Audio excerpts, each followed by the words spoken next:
হঠাৎ আমাকে এইভাবে সমস্যায় পড়তে হবে আমি সেটা ভাবতেই পারিনি। কি হয়েছে, কেন হয়েছে আর কিভাবে হয়েছে সবটাই তোমাদেরকে জানাবো। তার আগে বলে রাখি, মিশোতে 600 টাকা পাওয়ার যে ব্যাপারটা, সেই সম্পর্কে আমি একটা ভিডিও তোমাদের সাথে শেয়ার করেছিলাম। এই ভিডিওর কমেন্ট বক্সে আমি লিঙ্কটা দিয়ে দেবো, তোমরা প্লিজ গিয়ে ভিডিওটা দেখে এসো।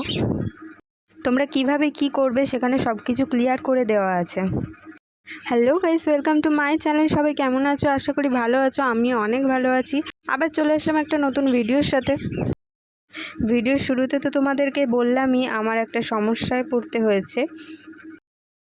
সেই সমস্যাটা হচ্ছে আমার আধার কার্ডটা হারিয়ে গেছে, আর এখন সব জায়গাতেই তো আধার কার্ডের জেরক্স লাগবেই আমার।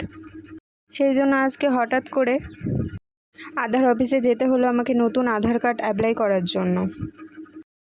আর কিছুদিন ধরে ভাবছিলাম আমার আধার কার্ডের ফটোটা আপডেট করব, তো একই সাথে সেই কাজটাও করে নেব। আর ওর আধার কার্ডের ফটোটাও ও চেঞ্জ করবে বলছিল, তো একই সাথে দুজনের কাজটা হয়ে যাবে। এর আগে গেছিলাম সল্টলেক সেক্টর 5-এ, তো ওখানে প্রচুর ভিড় হয়েছিল। ওই লাইন দেখে আমরা চলে আসছি। এখন যাচ্ছি নিউ টাউনে আধার অফিসে।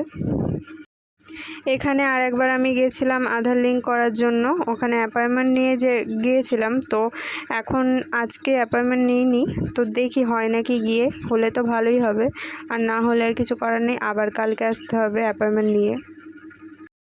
তো চলো যাওয়া যাক। তো আমরা আধার অফিসে পৌঁছে গেছি। এখানে এসে দেখলাম 2-3 জন লাইন আছে, তো সেই জন্য বসে বসে অপেক্ষা করলাম।